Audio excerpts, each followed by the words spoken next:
new government should review. Of course, we had Professor Ndungu say, if you touch anything, you distort the revenue collection and everything.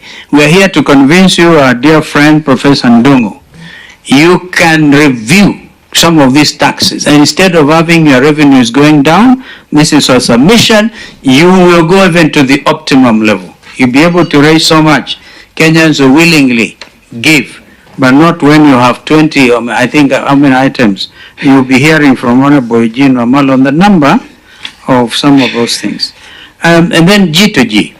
This story about Uganda, Davis, did you not think even within the framework of East African community, because whenever ministers of finance of a community present their estimates to Parliament, they do so actually on an agreed date. Therefore, in the spirit of regional integration, Uganda is a very important customer to Kenya. If I'm now hearing President Museveni saying, okay, he's going to borrow your G2G effort, but he's doing it with like a pained situation. Did you consult with Uganda before you went on your G2G arrangements? Those are some of my earlier my comments, and I think, I don't know. Thank you. I have yeah. Yeah, we'll hear Hassan Omar, and then we can hear Eugene. Thank you. To the contrary, Excellency, and I'm a big supporter of the G2G, but just with some minimum qualifications. I just wanted to know, I know that the payment is after the lapse of the 180 days through a staggered system.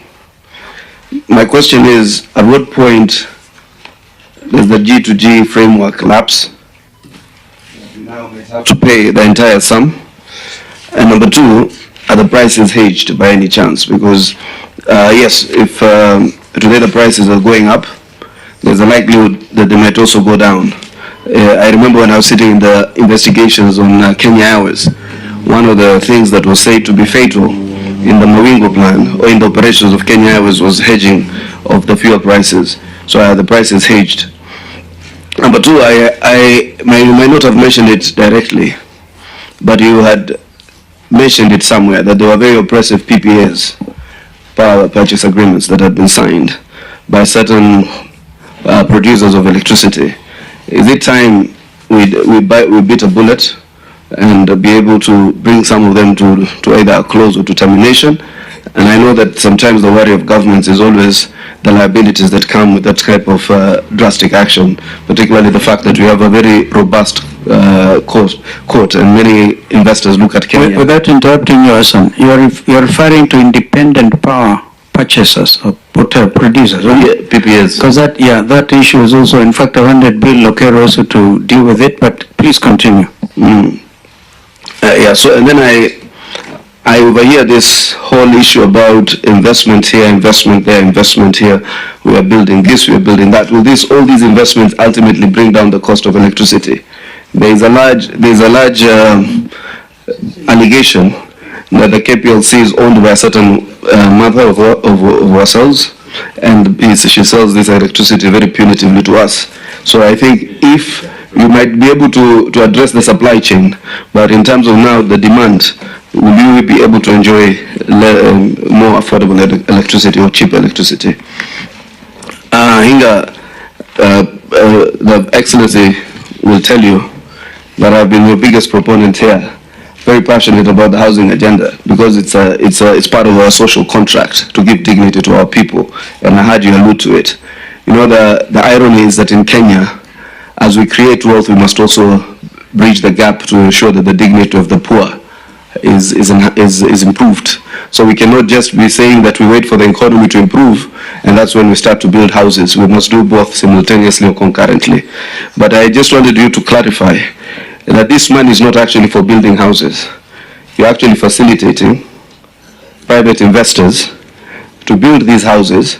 All you're doing is to be able to do some bit of market risk, to take a part of the market risk, and number two, to structure affordable mortgages using the housing fund so that you can be able to have more Kenyans access these housing at affordable rates. Rugo, for you, I just had one question. I comment everybody agrees with you. And some of these opaque contracts are those like the Mawingo plan and the KQ. We are paying a certain bank. The Mawingo plan was designed to bring Kenya Airways down to benefit a few people. I think, what do you think is the sustainability of the government of Kenya? Why do you think Professor Ndung'u still has to pay for it when we know where the travesties were? We know who is benefiting. We know who the leader of that criminal enterprise is. Why are we still paying for the liabilities of a single person and a single individual? So I think I wanted to hear from you. What would you advise our government in these very important economic times to do to keep Kenya Airways paying its debt, or to keep Kenyans a bit more engaged in terms of their day-to-day life issues? The last one, I think I don't have much of a question to Bilo. I always read his comments, and to a large extent, I actually do agree with you. And that I am, in particular, as much as I am a member of the Kenya Kwanza government, the KNTSC was a total fraud. It was supposed to be about market stabilization, and then the KNTSC ends up selling products more expensive than the market itself. So I'm hoping that the investigation will be done, and those responsible in distorting all these market prices and putting Kenyans into such loss will be taken to book. I think those are some of the kind of things we must stand for. But the last one, Professor Ndung'u, I think what I flagged in this whole discussion with the cost of living were two issues. Apart from our imports, is food and fuel.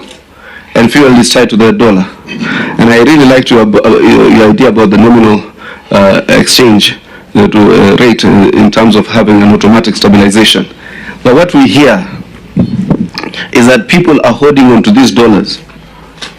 There's no dollar deficiency in the market. I'm told by the economic team that there's $8.5 billion in the Kenyan market today.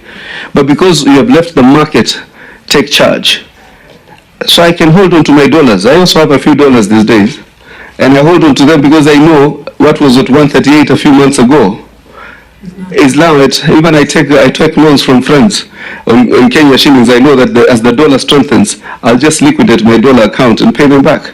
So what will you do? But there are not many, so it's not comfortable. No, don't go back on it. So I have a few dollars, which is on the lower side. Yes.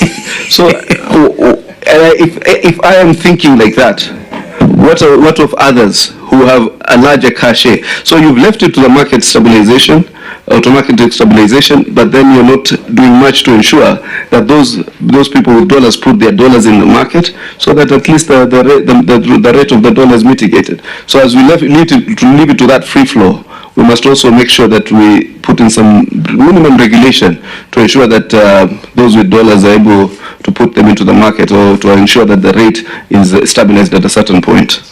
Well, thank you. We gather that Bilo is requesting to be released by 2 o'clock. I think we can allow you when it comes to answering first. Yeah. But let us hear Eugene. Yes. Yeah. Okay. Thank you very much. I think to the CS National Treasury and CS Energy, we've been sitting here for, I think, over